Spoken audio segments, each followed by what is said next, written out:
प्रश्नावली 5.2 के सवाल में क्वेश्चन नंबर पहला है, किसी समांतर श्रेणी के चौथे व आठवें पद का योग 24 है तथा छठे व 10वें पद का योग 44 है।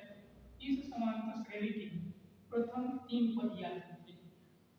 हम पहले भी क्वेश्चन में रिवाइज कर चुके हैं कि यदि ए और डी का मान मालूम रहेगा तो हम लोग समांतर श्रेणी का कोई भी पद निकाल सकते हैं। तो समांतर श्रेणी का प्रथम पद और सार्वमंत्र डी निकालने के लिए हम किसका इस्तेमाल करते हैं? जो संकेत हमें क्वेश्चन में दिखाई देता है। श्रेणी के चौथे पद और आठवें पद का योग 24 है, ये एक संकेत हुआ। दूसरा संकेत ये है कि छठे और 10वें पद का योग 44 है। इन्हीं दोनों संकेत की सहायता से हम लोग समांतर श्रेणी के प्रथम पद और डी को प्राप्त कर सकते हैं। तो आइए सब करते हैं। सबसे पहले जो कहा है उसी के अनुसार हमको काम करना है। पहला प्रश्नानुसार क्या करना है?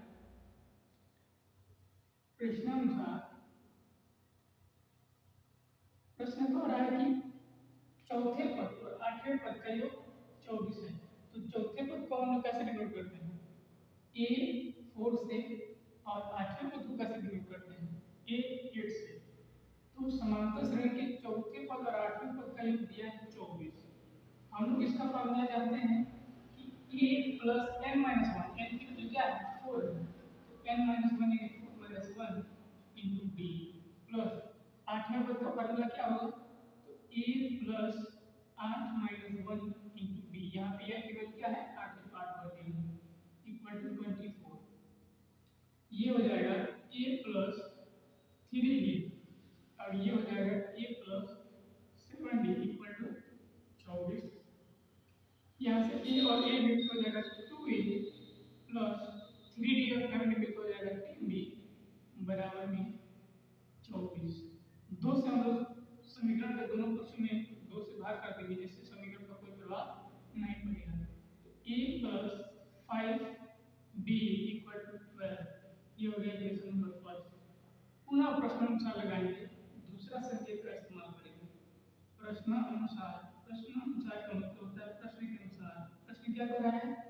तो छठे और 10वें पद का योग 44 है। तो छठे पद को कैसे लिखेंगे? a6। 10वें पद को कैसे लिखेंगे? a10 से। a10 equal to 44। a6 का फॉर्मूला फिर लगाएंगे। यहाँ पे जाएगा a प्लस n यानी 6 minus 1 into d plus a10 का formula a plus n minus 1 into d। यहाँ n की वैल्यू 10 है 44। यहाँ पे जाएगा a प्लस में 5d और ये हो जाएगा a प्लस में 9d इक्वल टू 44। यहाँ से a और a जोड़ेंगे, ये हो जाएगा 2a और 9 में 5 जोड़ देंगे, 9d और 5d 14d बराबर 44। पुनः हम देख रहे हैं कि यहाँ भी 2 से भाग चला जा रहा है। तो समीकरण के दोनों पक्षों में हम 2 से भाग करेंगे तो हमें मिल जाएगा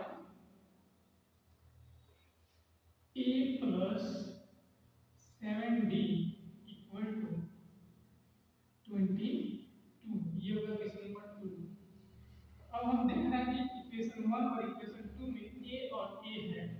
या तो हम समीकरण 2 में से समीकरण 1 को हटा दें या फिर 1 में से 2 को हटा दें, तो a से 1 कैंसिल हो जाएगा और हमको d की वैल्यू निकल जाएगी। तो यहाँ से समीकरण 2 माइनस कर रहे हैं समीकरण 1। समीकरण 2 क्या है?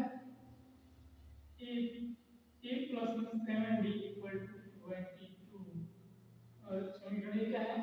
a plus 5d equal to 12। हमने माइनस करना है, माइनस हो जाएगा। चिन्ह तीनों को बदल जाता है जब माइनस करते हैं, ये कैंसिल हो जाएगा। a से 7 डिवीजन 5 में दी गया तो आपका 2d बच गया और 22 में से 12 गया तो 10, यानी यहाँ से d की वैल्यू हो गई 2 यानी d की वैल्यू है 5। अब हमने कहा कि यदि हमारे पास b की वैल्यू है और a की वैल्यू है तो हम समांतर श्रेणी का कोई भी पद निकाल सकते हैं। तो हमको कोई पद निकालने के लिए नहीं कहा है, इसने बस ये कहा है समांतर श्रेणी के प्रथम 3 पद निकाल दीजिए। तो हम लोग जानते हैं कि समांतर श्रेणी का समांतर श्रेणी के प्रथम 3 पद कौन कौन होंगे? एक तो ए होगा, दूसरा ए प्लस बी होगा, और तीसरा A plus D plus D A plus B होगा। तो हम लोग यहाँ से पहला पद हमारा क्या निकला? पहला पद हमने नहीं निकाला, तो पहला पद हम लोग निकालेंगे। सॉरी,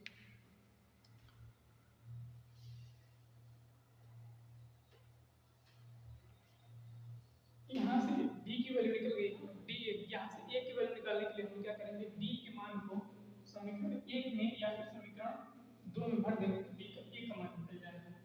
तो डी बराबर 5 समीकरण 1 में रखने पर, तो समीकरण में रखेंगे तो ए का मान नहीं दिया है, ए प्लस 5 इंटू डी का मान 5 बराबर 12, तो ए प्लस 25 बराबर 12, और ए बराबर हो जाएगा 12 माइनस में 25, 12 में से 25 घटाएंगे तो हमको मिलेगा माइनस का 13, ए का मान हो जाएगा माइनस का 13।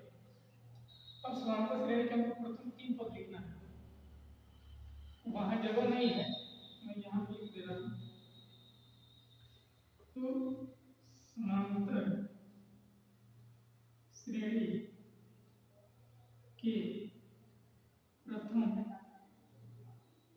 3 पद कौन कौन से होंगे? ए होगा, ए प्लस डी होगा, और फिर से ए प्लस 2डी। समांतर श्रेणी के प्रथम पद को छोड़ दिया जाए तो उसमें विशेष अंक जोड़ा या घटाया जाता है तो समांतर श्रेणी बन जाता है।